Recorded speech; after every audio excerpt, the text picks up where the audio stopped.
మీ business ఏదైనా మీ ఊర్లో promotion చేయాలంటే అది సుమన్ టీవీతోనే సాధ్యం. ఇప్పుడే సంప్రదించండి. జనవరి 2026లో రాష్ట్ర వ్యాప్తంగా బార్ కౌన్సిల్ అనేటువంటి ఒక కాన్స్టిట్యూషనల్ పోస్టుకు చైర్మన్కు బార్ కౌన్సిల్ మెంబర్లకు ఎన్నికలు జరగబోతోంది. రాష్ట్రంలో ఉండేటటువంటి 115 కోట్ల ప్రాక్టీస్ చేస్తున్నటువంటి సుమారు 60,000 మంది అడ్వకేట్లు తమ యొక్క ఓటు హక్కును వినియోగించుకొని బార్ కౌన్సిల్ మెంబర్లను ఎన్నుకోవడం, ఆ తర్వాత బార్ కౌన్సిల్ చైర్మన్ ఎన్నుకోబోతారు.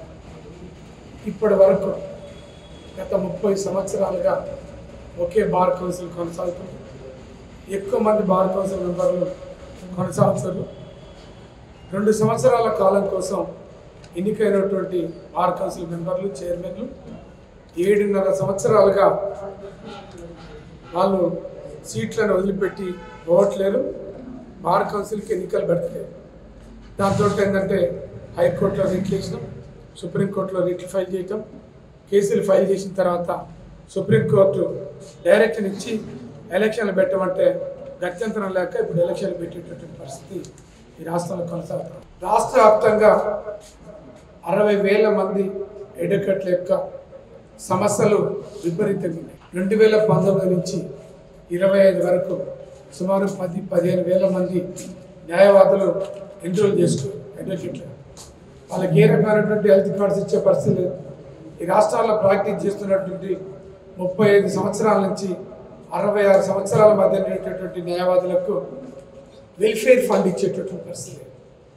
గత 2019 నుంచి ఇప్పటి వరకు ఈ రాష్ట్రంలో సుమారు 455 మంది న్యాయవాదులు చనిపోతే, కరోనాతోటి కానీ కరోనా ఎఫెక్ట్స్ తోటి కానీ చనిపోయినటువంటి కుటుంబాలకు వెల్ఫేర్ ఫండ్ ఇచ్చేటటువంటి పరిస్థితి. రిటైర్ అయినటువంటి 60 సంవత్సరాలు దాటినటువంటి న్యాయవాదులకు పెన్షన్లు ఇవ్వాలని, అడ్వకేట్లకు ఇచ్చేటటువంటి డెత్ బెనిఫిట్స్ 6 లక్షలు 10 లక్షలు కాదు, కేరళలో ఇతర రాష్ట్రాలలో ఇచ్చినట్టుగా ఒక్కొక్క న్యాయవాదికి 50 లక్షల రూపాయలు డెత్ బెనిఫిట్స్ పెంచాలని, ఇన్సూరెన్స్ 2 లక్షల నుంచి 10 లక్షలకు పెంచాలని, రాష్ట్రంలో ఉండేటటువంటి జూనియర్ న్యాయవాదులందరికీ ప్రత్యేకంగా వాళ్ళ యొక్క స్కిల్స్ పెంచేటందుకు గాను ఒక రాష్ట్రంలో అడ్వకేట్ అకాడమీ ఏర్పాటు చేయాలని, జూనియర్ న్యాయవాదులందరికీ ఆంధ్రప్రదేశ్ ఇతర రాష్ట్రాలలో ఇస్తున్నట్టుగా స్టైఫండ్ ఇవ్వాలని, న్యాయవాదుల మీద విపరీతంగా దాడులు జరుగుతున్నాయి. కొంతమంది న్యాయవాదులను చంపారు, క్రిమినల్ కేసులు పెట్టారు, పోలీసులు అక్రమంగా న్యాయవాదులను డిటైన్ చేస్తున్నటువంటి పరిస్థితి.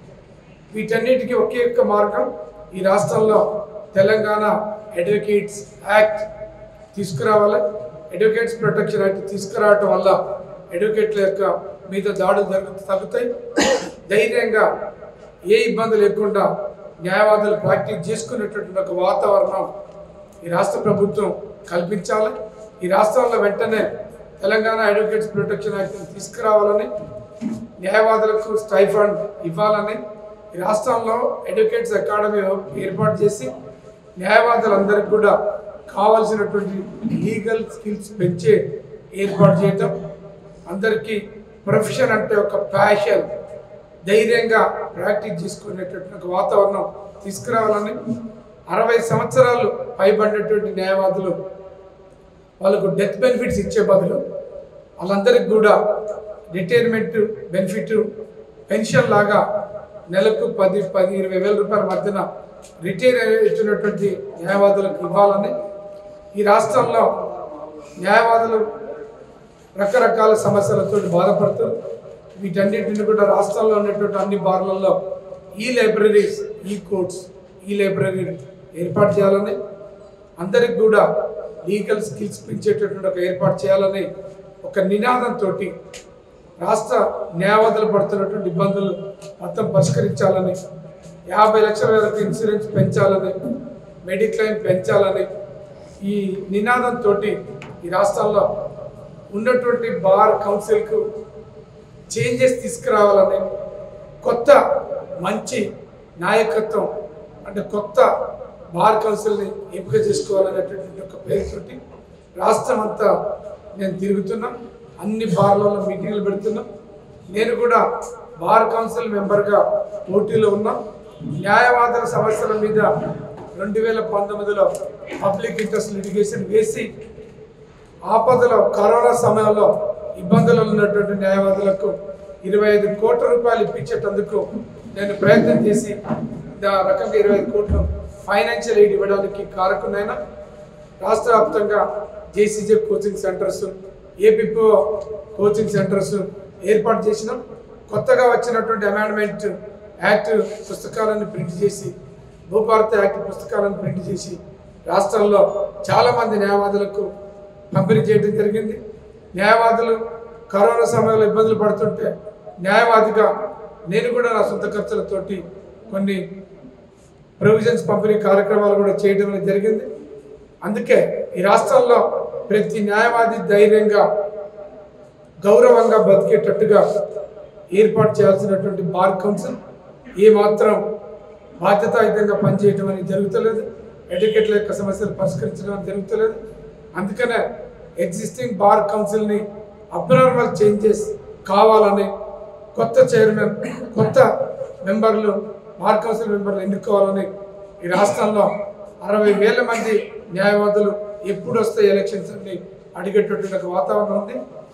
న్యాయవాదులందరినీ కూడా కోరేది ఏంటంటే అడ్వకేట్ల కోసం, అడ్వకేట్ల యొక్క సమస్యల కోసం పనిచేసేటటువంటి న్యాయవాదుల్ని బార్ కౌన్సిల్కి పంపాలని, వ్యాపారం పేరుతోటి లేదు పదవుల కోసం లేదు పీపీలు జీపీలు కావాలని, స్టాండింగ్ కౌన్సిల్ కావాలన్నటువంటి ఒక హిడెన్ ఎజెండా ఉన్నటువంటి న్యాయవాదుల్ని కాకుండా ప్రతిరోజు కోర్టుకు పోయి ప్రాక్టీస్ చేస్తున్న న్యాయవాదుల్ని, జనం అడ్వకేట్ల యొక్క సమస్యలు, లీగల్ ఫ్యాటర్నిటీ ఎదుర్కొంటున్నటువంటి ఇబ్బందులు ఉన్నటువంటి సమస్యలన్నీ తెలిసిన న్యాయవాదుల్ని, అడ్వకేట్ల కోసం పనిచేస్తున్నటువంటి న్యాయవాదుల్ని బార్ కౌన్సిల్కు ఎంపిక చేయాలని, రాబోయేటటువంటి బార్ కౌన్సిల్ ఈ రాష్ట్రంలో 35 సంవత్సరాల నుంచి 66 సంవత్సరాల మధ్యన ఉండి వెల్ఫేర్ ఫండ్ రానటువంటి న్యాయవాదులందరికీ కూడా వెల్ఫేర్ ఫండ్ ఇస్తామని, 2019 నుంచి ఇప్పటి వరకు కొత్తగా ఎన్రోల్ అయినటువంటి న్యాయవాదులందరికీ జూనియర్కి అందరికి కూడా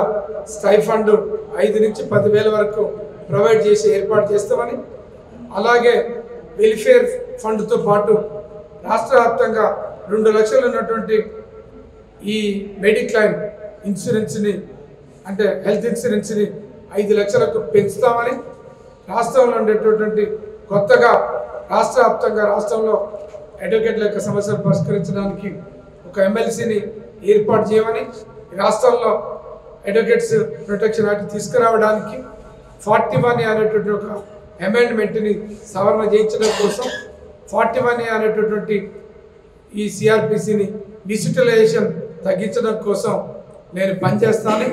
రాష్ట్ర న్యాయవాదులందరికీ కూడా విజ్ఞప్తి చేస్తున్నాం, మీకోసం, మీ సమస్యల కోసం పనిచేసేటటువంటి న్యాయవాదుల్ని బార్ కౌన్సిల్ మెంబర్లుగా ఎంపిక చేయమని చెప్పేసి అప్పీల్ చేస్తున్నాం.